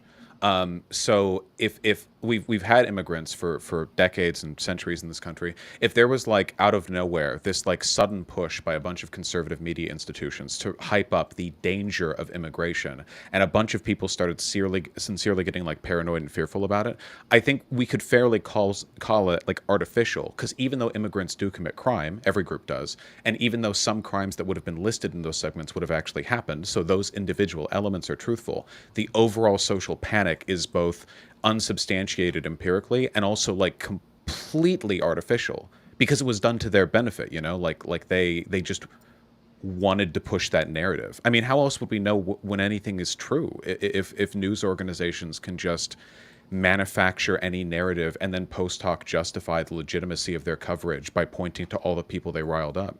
I mean, all these media companies, and Fox News included, exacerbate the problem of culture war fever, I mean, I would say that it's not particularly analogous because, again, the underlying reality of immigrants not committing as many crimes as natives, I think a more accurate thing would say, let's pretend in an alternate reality just for a second. A more apt analogy would be immigrants commit slightly more crimes than natives.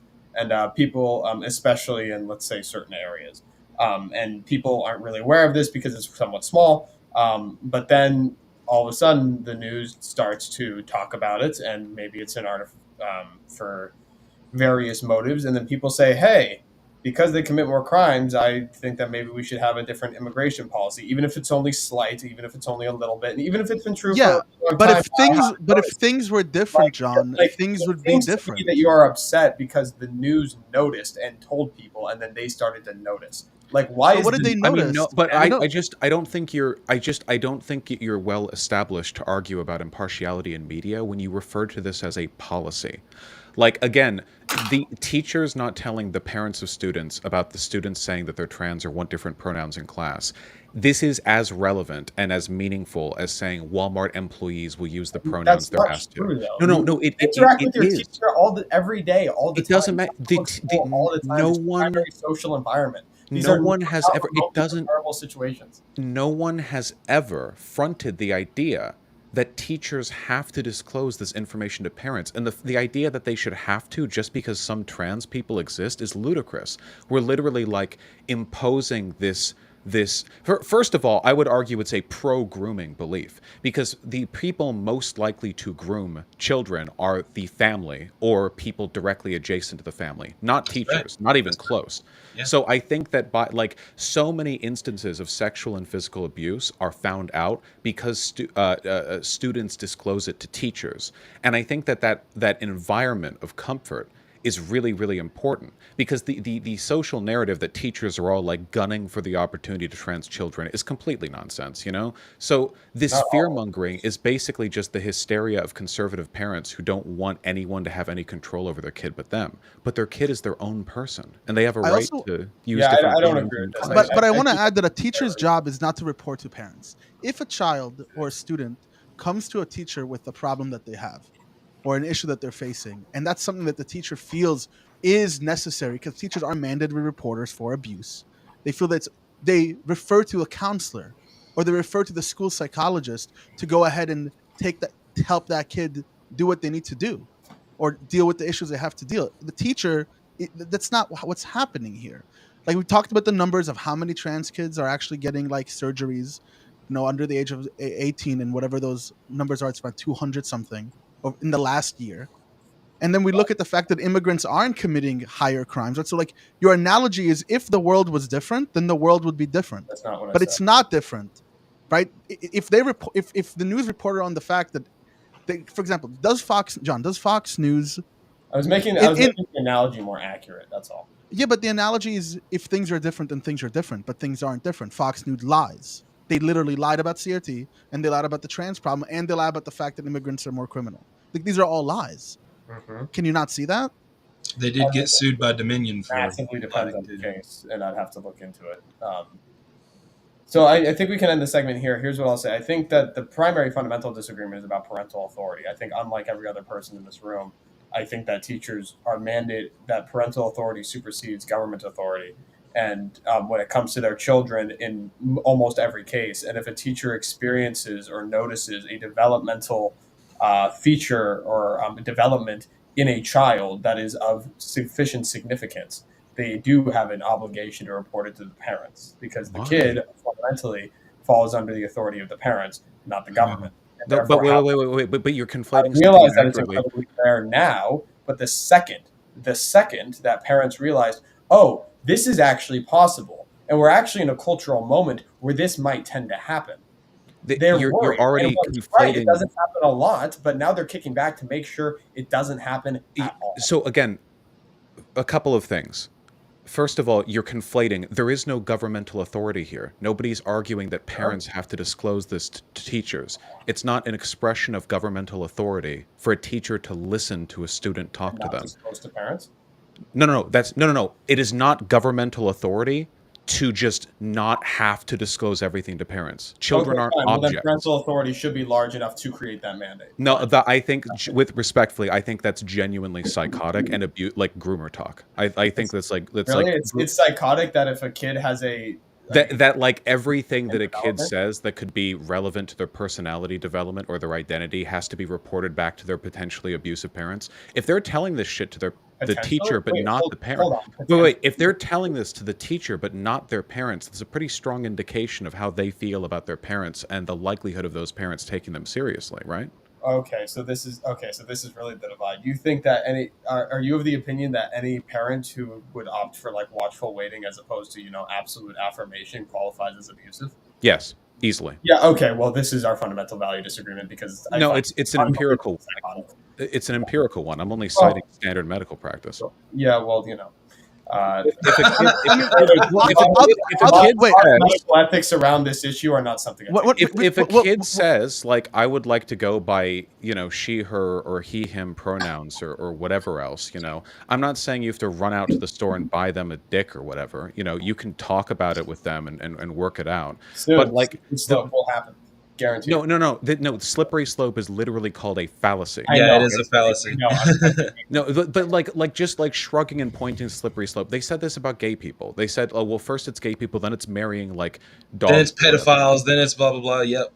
Yeah, you got to be really careful about that because that's always it's always like, well, sure, there's no harm now, but down the future. But the future doesn't happen. The funny thing is that after Obergefell, we did have hyper normalization. Even you've gone against kink in pride parades. I know that you have. First of all, kink in pride parades has been a thing for as long as pride parades have been, and also that's fine. I don't think it should be illegal for people to do kink and no, pride. Not illegal, but people noticing that cultural normalization does result in actual normalization over time. I would take gay people being cringe at pride parades over them being beaten and arrested at their pride parades any day. Well, of course, but I don't think one second.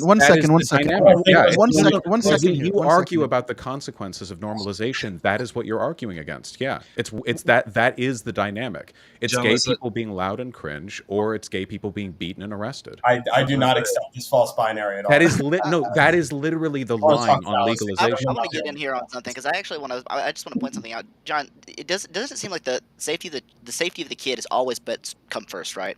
Like correct, the government can't take the child away if the parents are, like, for instance, abusive. Surely you agree that that's a good thing. I agree. Right? The difference is what we define as abusive. Wait, no. Yeah, the difference is gay and trans kids. The difference is who going home after. Dude, can I get in? I'm sorry. No. Gay and trans kids do get abused by their parents when, say, for instance, if teachers are required to disclose this information, that will be a thing that you're going to have to ethically deal with in your own camp, right? That's something that's going to happen. Like, if you want to, if I would be open to a policy where, let's say, the kid doesn't want to tell the parents, and if the kid first of all, if the kid like reports like physical abuse or like a fear of physical abuse, then that's something else. But if they just say, oh, my parents don't really believe in that stuff, I'm totally still cool with like maybe watching the parents to make sure they don't physically beat the kid. But if the parents just like how would we monitor that? How would that logistically? I don't see how that would even work. What do you mean you don't see how that works? Look, I decided to tell my parents I was gay. It didn't go well. If they're actually being hit. But saying that like parents who take a watchful waiting strategy are outright abusive is like it's an insane position. Well, I think it's insane. Well, it's bad for the parents to do that, sure, but I think it's even worse to deny the child spaces of comfort where they can acknowledge and have their identity acknowledged by other people. Like, for instance, I think there's lots of shitty things that a parent can do that are pretty abusive but aren't like illegal. Like, there are lots of things. There are lots of bad parents out there. But normally what you can say is like, okay, so maybe the parents are shit, but there are still like friends that you can go to, there's like, maybe your parents are homophobic. That's not illegal. But if you've got like a gay 13-year-old kid or something, then one of the best things that you can do for a person in that position is give them a space where they can like comfortably assert their identity without judgment, By the way, this conversation kind of implies of what I said about a fundamental value disagreement of so I just want to point that out. Would you agree that corporal punishment is a form of abuse? In almost all cases, yeah. I mean, like, I was spanked a little bit as a kid. I was abused, but like generally, sure. Sure. How did society? What were the mechanisms that allowed us to understand and develop the knowledge that corporal punishment is abuse? Psychology. Sure. Yeah, it was right. Okay. So is you're telling me? Oh wait, no. One second. Instead of going with, follow me along. What are the mechanisms today that we still rely on to let us know whether behaviors by adults are abusive to children? It's the same institutions, but the institutions have been changed in multiple ways since then. And even if they hadn't, being correct once doesn't mean that you're correct the second time. This point has how have they changed? And this is for me. When you talk about when you talk about the value difference, you do this like double-edged sword. You do this like, I'm on my way to the store to get a tinfoil hat because the institutions are like destroyed and commanded by like some leftist academics, while at the same time saying, well, really it should be within the authoritarian hands of the parents to dictate the kid's life. It's because whether you like it or not, a child and a teenager developing needs to have people they can talk to without fear of it being reported to the parents, Yes. especially if they're afraid that what they're going to say is going to be rejected by their parents. This And kind of in stuff other, is in scientific papers, in Yeah, psychological. that's what right. friends. Children are not just the custodian. Their parents are not the only custodians. They're autonomous. They can make decisions about their life. You can't just force kids to live their life the way you want them to. The No, only but time again, parents get but the only time you have to contact the parent when it's a legal matter, because it's up to the parents to make a legal decision. It's not always going to involve the parents, well, I'm especially not when they're saying 15, that, like, 16, 17.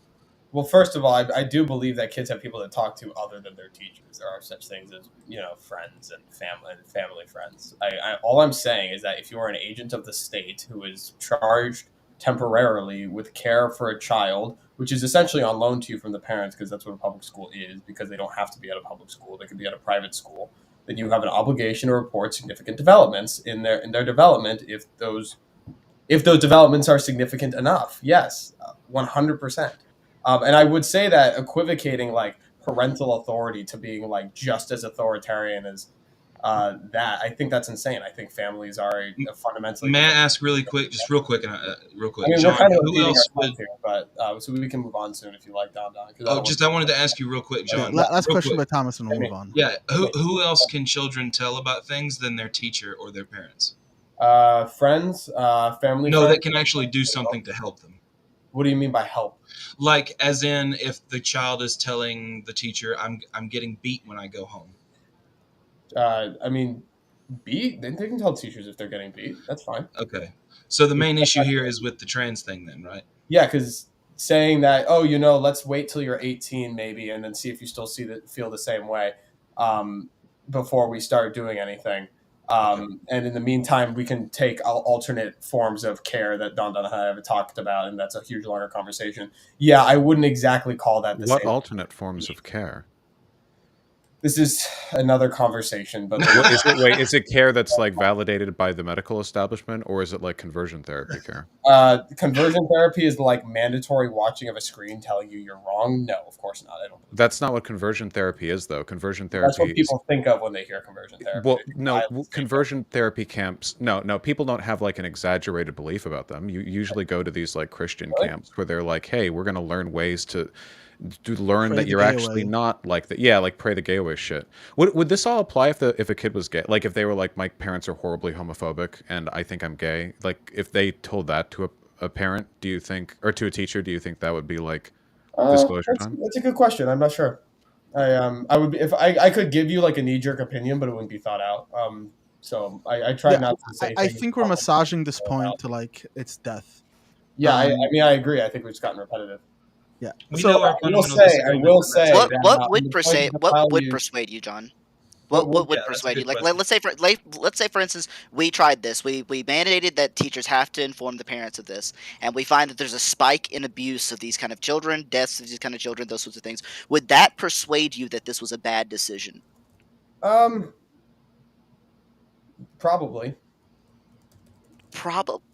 That's really concerning. Even if this produced more abuse and more death and more kids killing themselves over this, you would probably be convinced. I mean, I don't know how much more strict you get about it. I can tell you why. I always say probably in these hypotheticals because there's a million other variables. There's other policies that we could put in place that would mitigate those specific consequences. We could do things. There's other things that could be done to mitigate those consequences.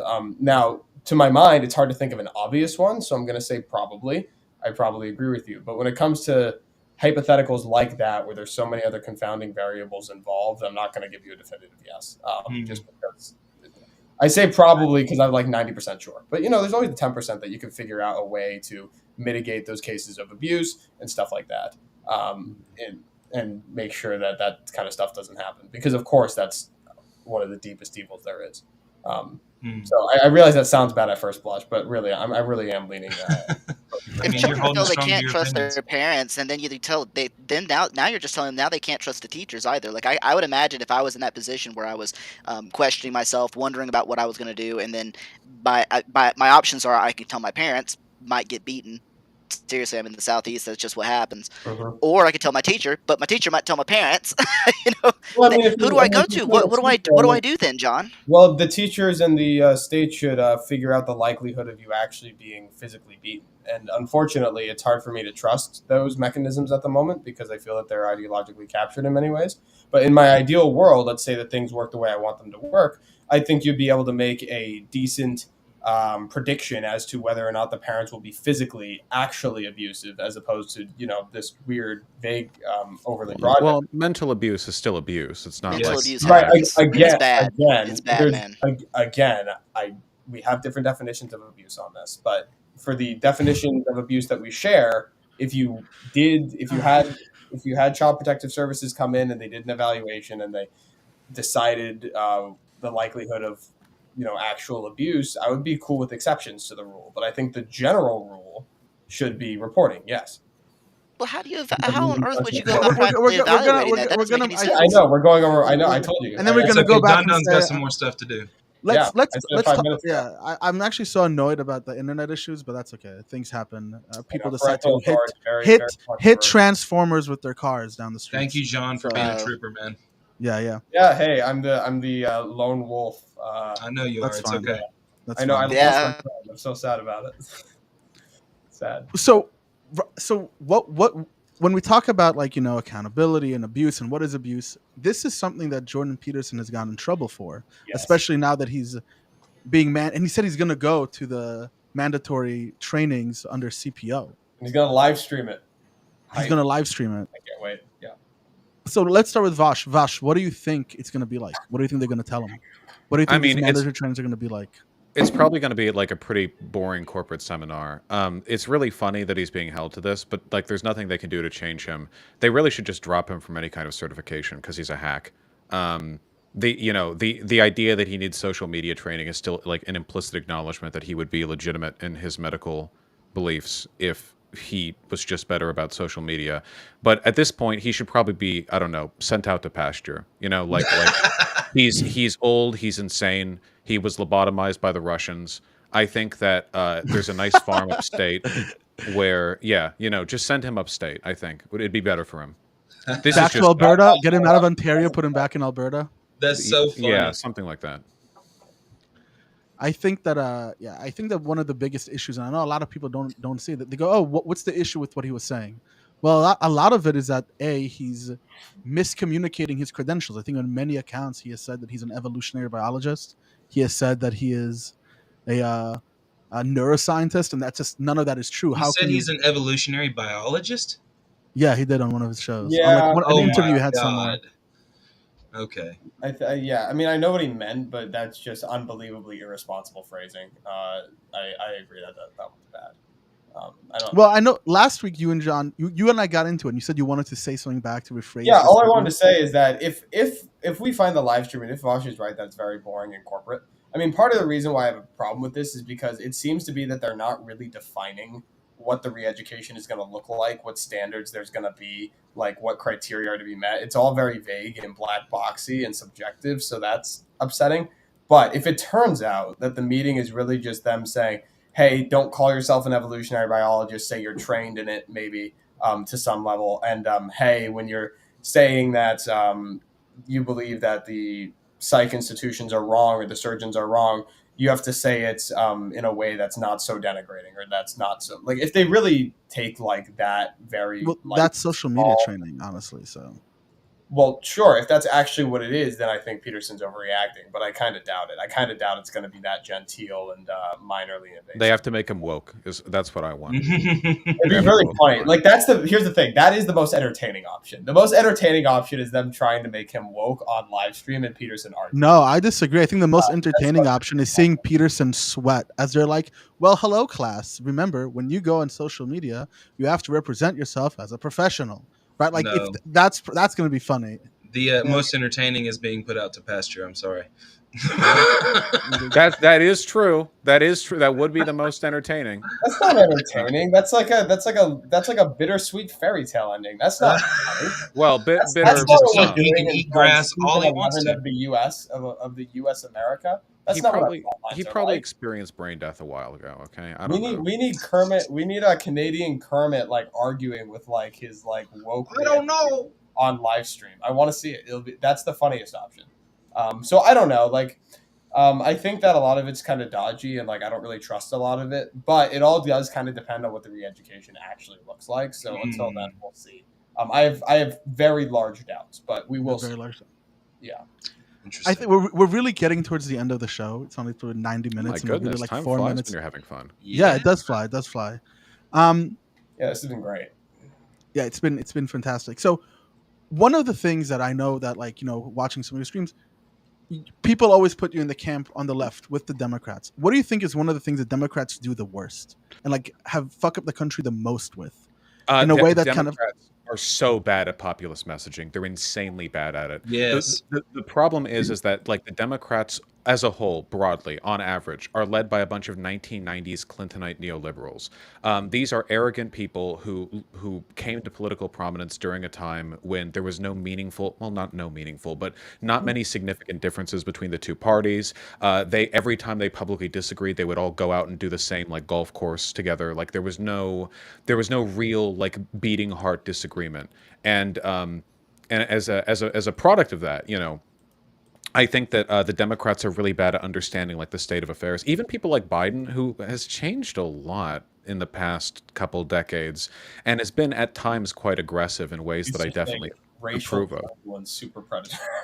Yeah, he's come a while since then, that's for sure. I think, but even with people like him, the problem is I don't want Democrats to be like kind and civil. I don't want Democrats to be like, oh, here's the better reasonable option. I don't know why none of them called Donald Trump a pedophile. He's literally a friend of Epstein. This is a self-admitted mutual friendship that both of them bragged about up through years and years of mutual acquaintanceship. Yeah, like, doesn't he all like have 21 allegations of assault also? Yeah, like, and since they're all like, this narcissist, this uncivil man, call him a pedophile. Why not?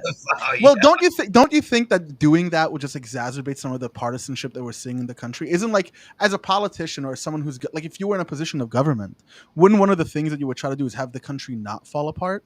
I think the problem is that I think that people who support Trump are orcs. And I think that they respond to strength more than anything. If they responded to civility, they would have gone with Ted Cruz, not with Donald Trump. So Democrats being civil doesn't win them over. Democrats being civil makes them think that we're being smug.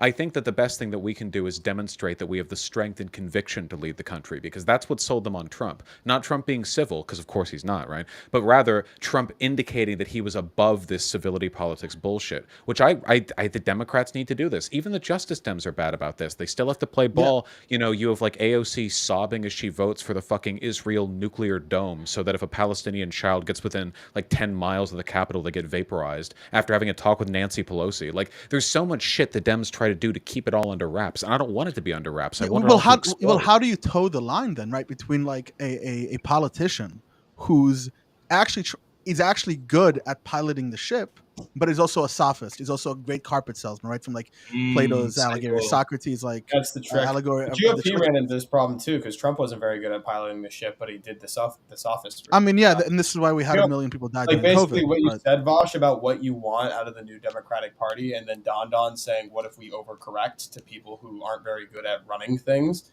That's basically what the GOP did with Trump in 2016. That is true. They fell towards fascism, right? The fascism has been latent for a while, and then with people like the MAGA hats, they're very overt with it. And of course, fascists are bad at governance. They're very bad at it. Very. So, the neocons are great at governance. They're very competent, but they're also not capable of hitting those same populist messages, because the most they can do to win public support is by appealing to things like racism, but without fully committing to it. I mean, what are you even doing, right? I think the best thing that we can do is to acknowledge the fact that like fervent populist left advocacy does not need to come at the cost of competence. It's possible, like Bernie Sanders, for example, very civil guy. Very civil. Like, he wasn't even on the Dem stage. He wasn't going that hard against other people. But there was left by the DNC.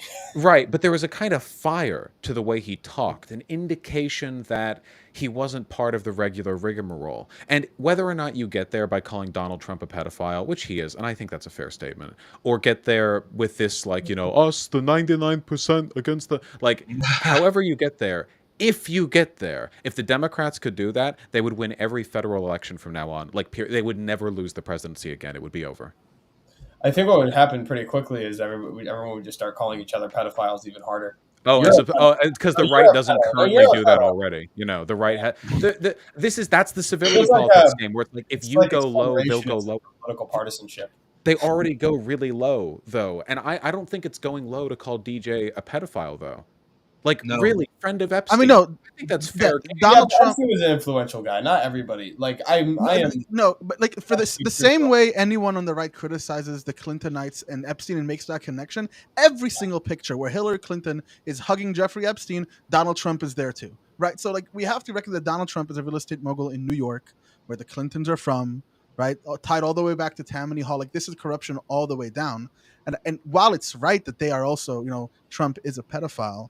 Again, I think that I do worry that once you create that, like, oh, we're going to win not because we're going to fix gerrymandering or not because we're going to create voter enfranchisement because this country is overwhelmingly Democrat and we stop the cracking of districts of communities, are we going to be able then, like once Democrats take control and do this like populist messaging, going to be able to therefore stop that organization I'm reverting into fascism itself?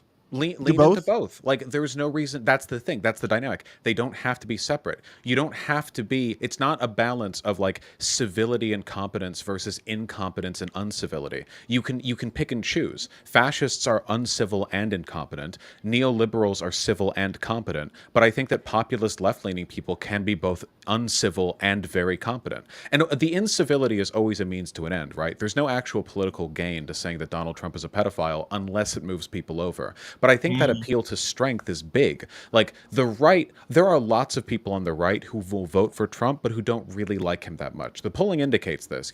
His approval rating is pretty low with the country generally, but even within the Republican Party, it's about 50-50 on whether they're hardline Trumpers or just people who are going to side with him because DeSantis fell through and like Chris Christie's a lunatic. It's so there is like I love Doug Burgum personally. I'm a Doug Burgum Republican. Well, probably not going to win in 2024, I'm sorry to say. I know, hey, maybe 2028. Whatever the case is, there are people who can be reached. And I think that a big part of like what we have to understand is, this is largely an urban-rural divide, and that shows itself in every like demographic polling bit we've done within a state by county levels. You can literally look at like a US map from space and see which areas are cities and which aren't based on who voted red or blue. A lot of this is like the imagined liberal coastal elite versus like good old home, salt to the earth, rural American Republican. And I think that dynamic is bullshit because wealthy people are more likely to vote Republican. It's actually the opposite. Like coastal elites, that's Donald Trump. But as long as people believe that, all the liberal incivility in the world isn't going to move them over. I think we need to we need to find that balance. There needs to be more rhetorical fluidity, but the Dems are very consistent. That's why I get excited when I see even like little stuff like AOC doing her little Instagram stories. Like even that is a huge departure from what's normally a very hegemonic approach towards outreach.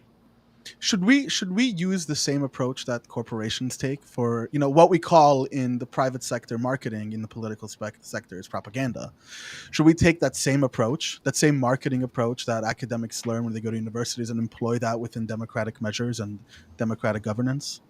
No, I don't think so. I think that's part of the problem. The Democrats listen to their strategists. Trump didn't.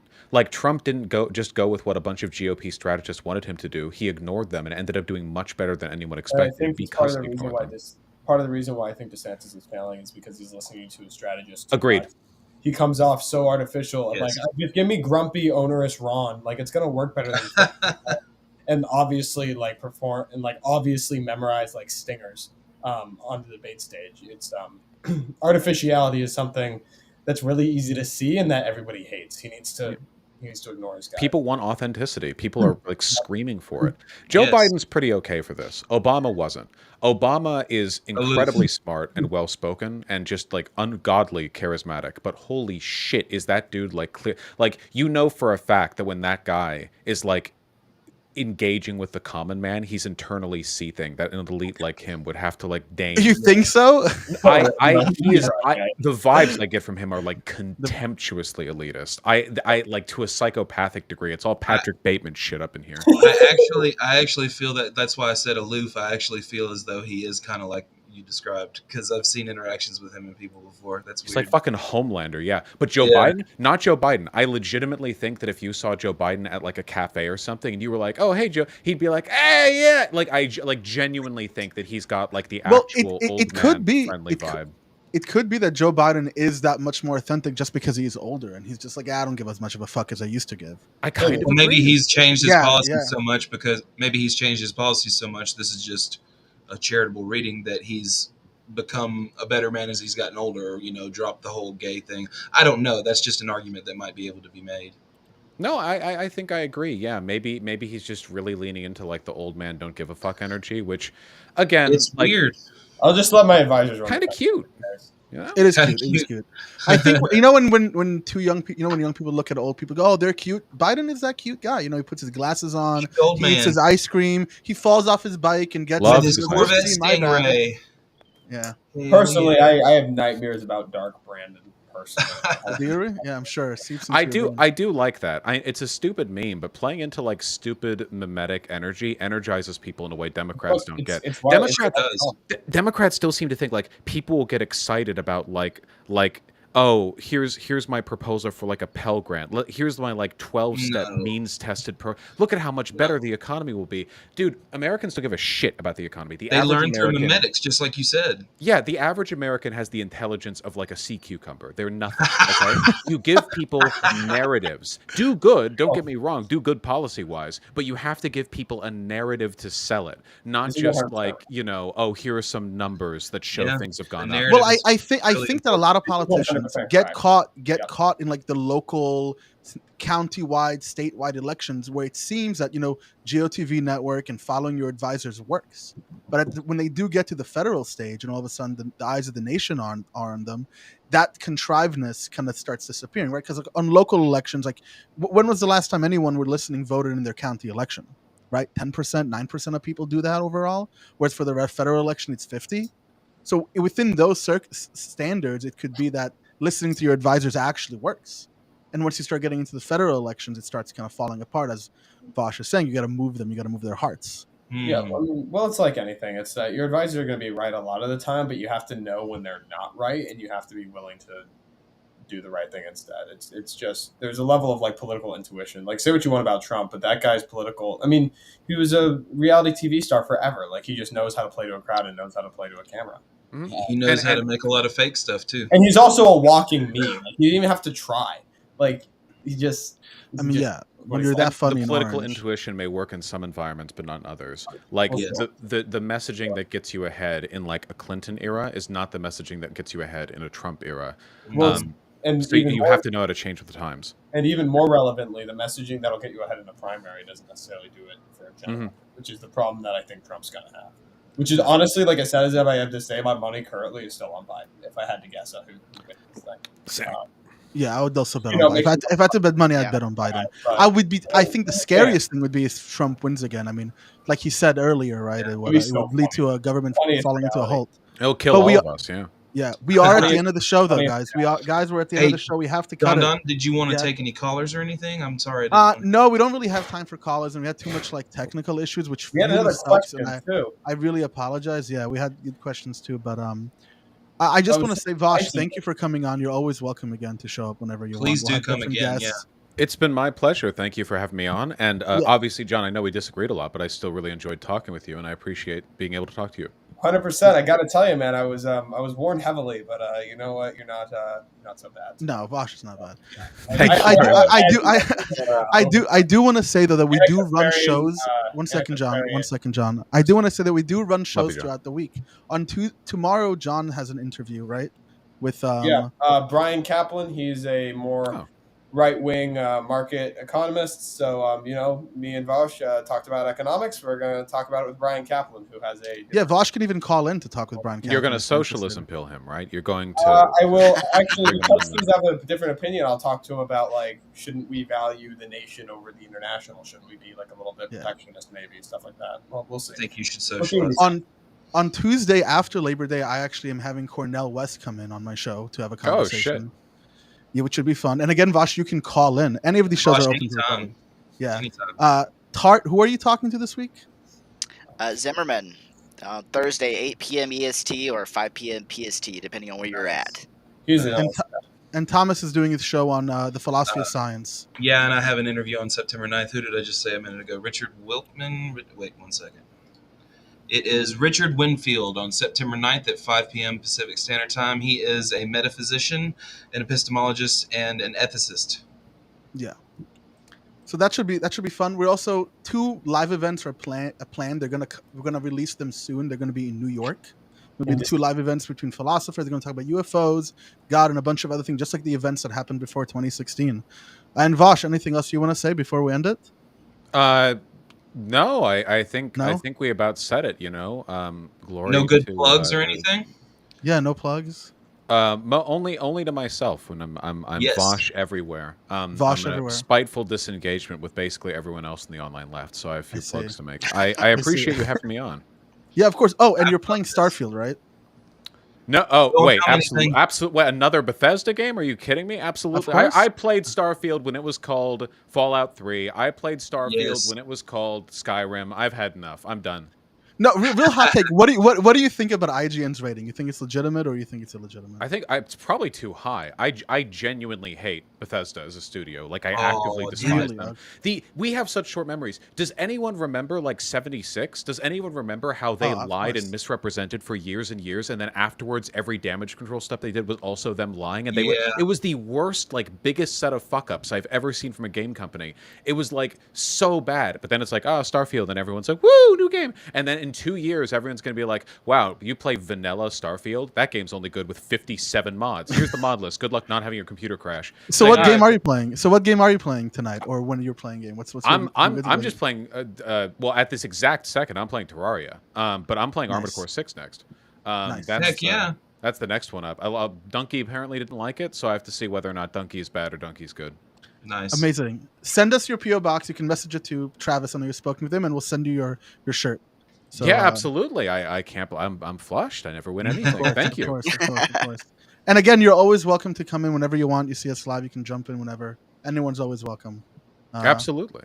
Well, I hope you always. all have a wonderful evening, and I apologize for the tech issues. No, it's on my end. It's okay. Thank you so much. We appreciate Thank you. you, brother. And of course, everyone like, subscribe, follow us. We have this on every Sunday, and we'll see you around. And as always, stay thinking, everyone. Stay thinking. See you guys. We need to be able to have conversations without feeling like we're going to say something that gets us thrown in jail because people happen to be offended.